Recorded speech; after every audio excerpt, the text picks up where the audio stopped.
Today on News Uplate, Filipino gunmen in Sabah survive a bombing raid and ground offensive by Malaysian forces.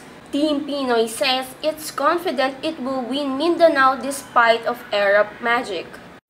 Senator Ping Lacson not guilty in Curatong Baleleng rob-out case. Filipino gunmen in Sabah survive a groundbreaking attacks by Malaysian security forces. Sulu Sultanate spokesperson Abraham Ijirani says the group moved outside the area before the assault began. More than 200 armed men loyal to the Sultan refused to leave Sabah for about 3 weeks. Online newspaper The Star quotes Malaysian police sources saying the Sulu armed group was totally routed by Malaysian security forces. Overwhelming firepower. The Filipinos are followers of Sulu Sultan Jamalul Kiram III. Online newspaper The Star quotes Malaysian police sources saying the Sulu armed group was totally routed by Malaysian security forces' overwhelming firepower. The Filipinos are followers of Sulu Sultan Jamalul Kiram III. They sailed to Sabah on February 12 to reclaim the territory. Malaysian police say the situation is now under control and there are no casualties. Ijirani says he spoke with the leader of the standoff in Sabah to confirm their safety. In a statement, Malaysian Prime Minister Najib Razak says the government must take action to defend the country's dignity and sovereignty. He adds all efforts to prevent bloodshed had failed. Shootouts between Malaysian security forces and Filipino group first broke out on Friday and continued over the weekend, killing at least 27 people. Team Pinoy will win Mindanao with the Kina magic. The opposition of United Nationalist Alliance says Mindanao is Arab country, but the coalition of President Benito Aquino says it will win the region with the Kina magic. Vivian Bernardino reports. Arab magic? That's no more. Mindanao-born senatorial bet Coco Pimentel says he feels the support for President Benito Aquino III's Team Pinoy in his home region, coining it Pinoy or Aquino magic. He shows little concern for the supposed Arab magic in Mindanao, saying times have changed and so have opinions.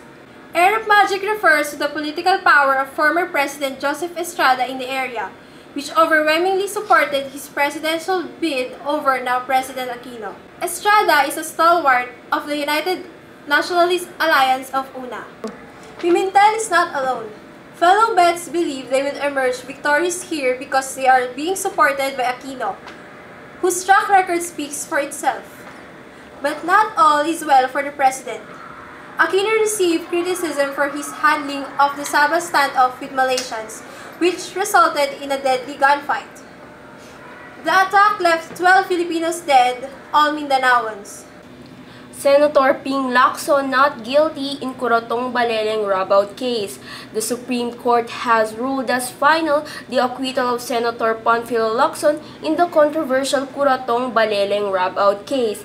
The SC upheld the decision of the Quezon City Regional Trial Court to adjunct the multiple murder case filed against Lacson and 33 others.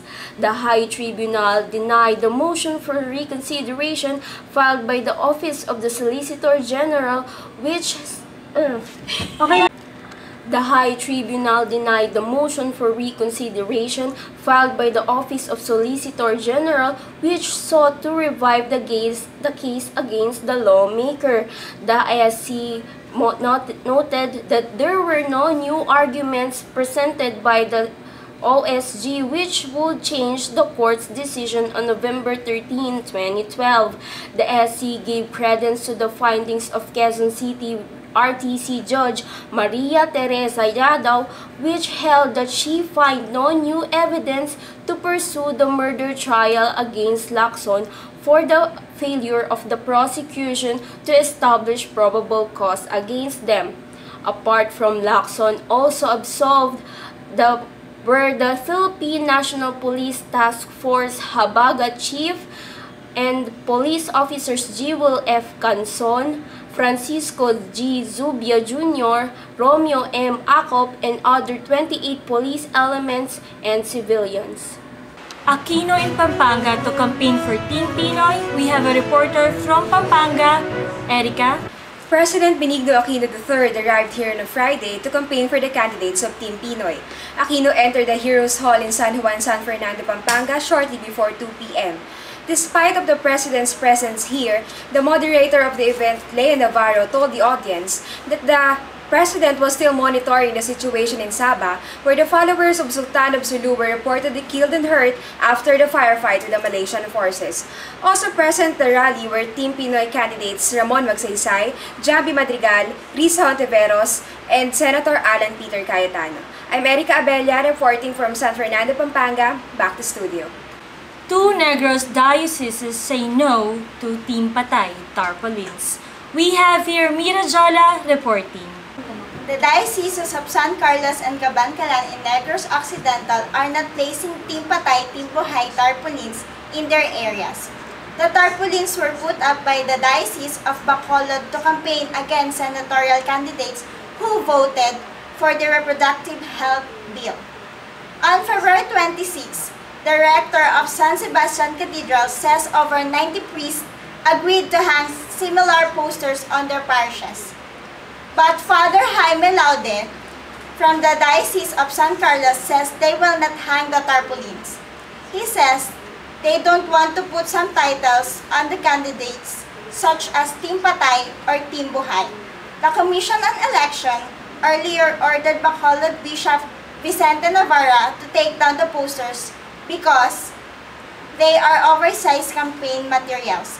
Navarra asked the Supreme Court to stop COMELEC from implementing its order. The court issued a temporary restraining order Tuesday. This is Mira Jola News Uplate, Negros. 11 Filipino businessmen make it to the Forbes 2013 list of world's billionaires, up from the 6 whom were part of the list last year. Here's Keisha Donoso report. 11 Filipinos among world billionaires. In its March 4 release, Forbes lists 1,426 billionaires all over the world, with a collective net worth of $5.4 trillion. Tycoon Henry C. Sr. remains the richest Filipino with an estimated wealth of $13.2 billion.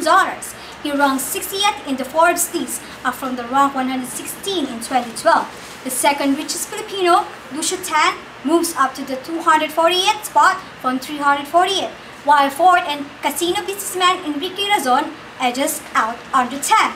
Businessman Eduardo Dading Cuanco, who was among the 6 Filipino billionaires in 2012, dropped out on this year's list. This is Keisha Donoso reporting. Partner, I bet you have a good news for us. Actually, Odessa has it. Regards with the oil price rollbacks, here's Odessa Teosen reporting. Eastern Petroleum Philippines yesterday followed the lead of other oil players by matching the price rollback of its rival firms over the weekend. Fernando Martinez, Eastern Petroleum Chief Executive Officer, said the company effected rollbacks worth 1 peso and 20 cents per liter on premium and unleaded gasoline, 95 cents per liter on regular gasoline, 1 peso and 15 cents per liter on diesel, and 1 peso and 35 cents per liter on kerosene at exactly 12:01 a.m. yesterday. The company official explained that the rollback was decided so as to reflect the movement in international oil prices. Last Saturday, independent oil players Sea Oil Philippines and Flying Bee Philippines reduced pump as much as 1 peso and 10 cents per liter on both gasoline and diesel. On Sunday, big oil companies Filipino Shell, Petron Corporation, Chevron Philippines, and Total Philippines also enforced rollbacks which slashed premium gasoline by 1 peso and 20 cents per liter, regular gasoline by 95 cents per liter, diesel by 1 peso and 15 cents per liter, and kerosene by 1 peso and 35 cents per liter. Local oil firms have now imposed price rollbacks in 2 consecutive weeks. This is Odessa Teosen reporting. And that's the wrap for today's news. I am Anjali and Cornell. And I'm Jaisal Pulvera, and we have a saying here, a news update that tomorrow starts today. This is News Uplate. Good night.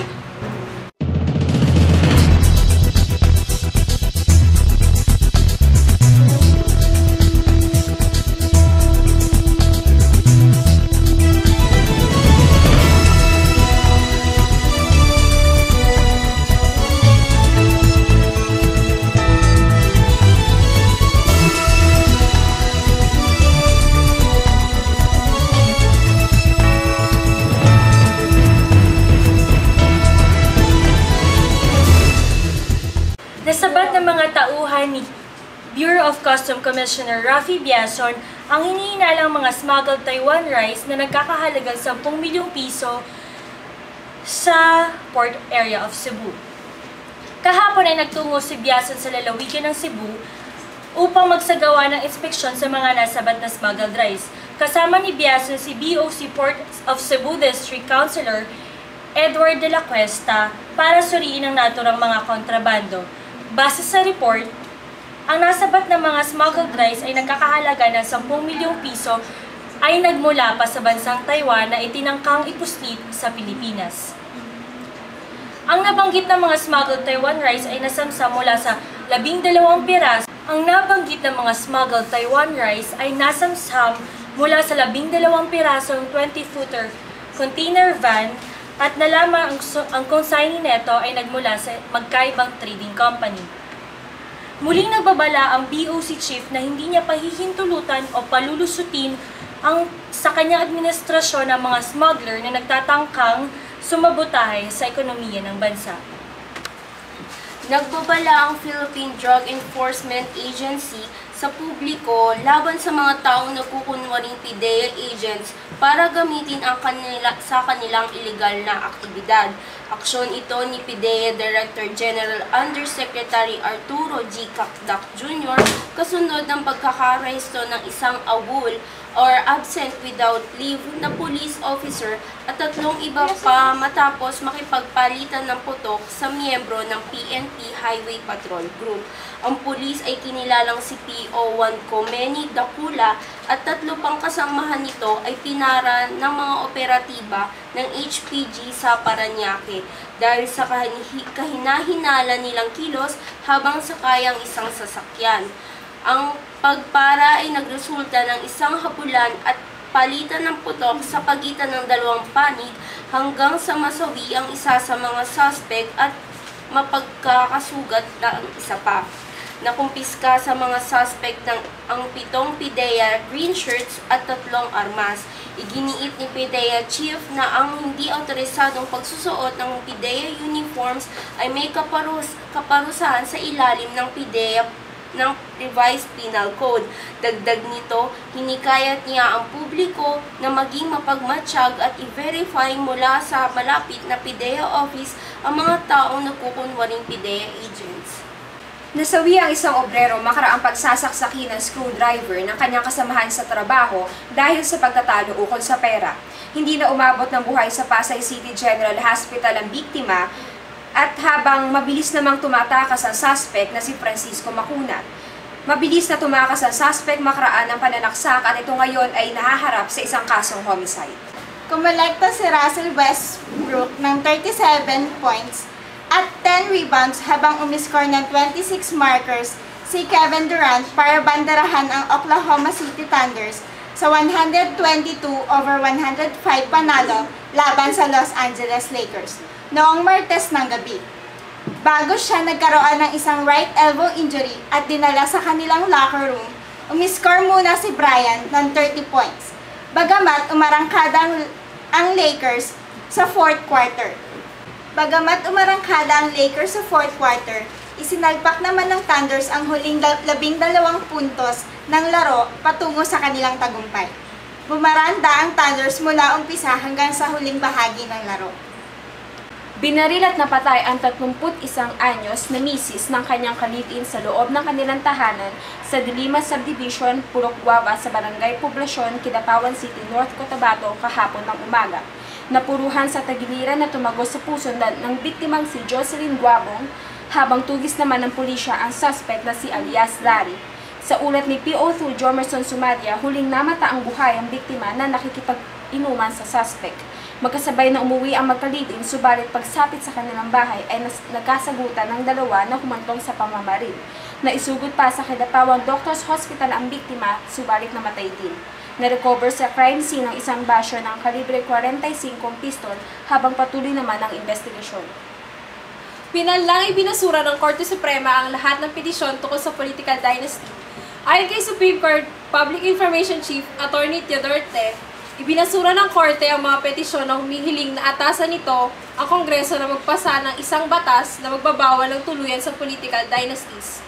Ito ay dahil sa kabiguan ng mga petitioners na sina Ricardo Penson at dating Vice President Teofisto Ginggona na maghain ng bagong argumento sa kanilang motion for reconsideration. Sa kanyang petisyon, iginiit ni Ginggona na ang Korte Suprema ang may kapangyarihan para atasan ang Kongreso na magpasa ng batas upang mapairal ang probisyon sa 1987 Constitution na nagbabawas sa political dynasty. Habang si Penson ay iginiit na ang pamumuhay ng milyon-milyong Pilipino ay kinokontrol na ng mga malalaking angkan ng mga politiko sa bansa. Isang patay, 2 sugatan sa dump truck. Isa ang nasawi habang 2 pa ang nasugatan nang araruhin ang mga ito ng isang dump truck na nawala ng preno sa Valenzuela City kamakalawa ng gabi. Dead on the spot, sanhi ng pinsala sa ulo at katawan si John Paul Sarmiento ng Santiago Street, Barangay Canumay West ng naturang lungsod. Ginagamot naman sa Valenzuela General Hospital sanhi ng mga pinsala sa katawan ang 2 pang biktima na sina Peclosa Lucas at John Wilfred Lucas, kapwa taga Vientrelles ng naturang lungsod. Nasa custody naman ng Caloocan City Police ang driver na si Abner Hortales ng Tandang Sora, Quezon City. Base sa ulat, naganap ang insidente sa dakong alas 9 ng gabi habang minamaneho ni Hortales ang dump truck. Pagsapit ng palusong na kalsada sa Santiago Street, Barangay Canumay West ng naturang lungsod, ay nawalan ito ng preno dahilan upang araruhin ito ang isang SUV patrol wagon na dala ni Peclosa at sakay ni John Wilfred na naging dahilan upang mapinsala at dahilan ang mga ito ng nabanggit na ospital.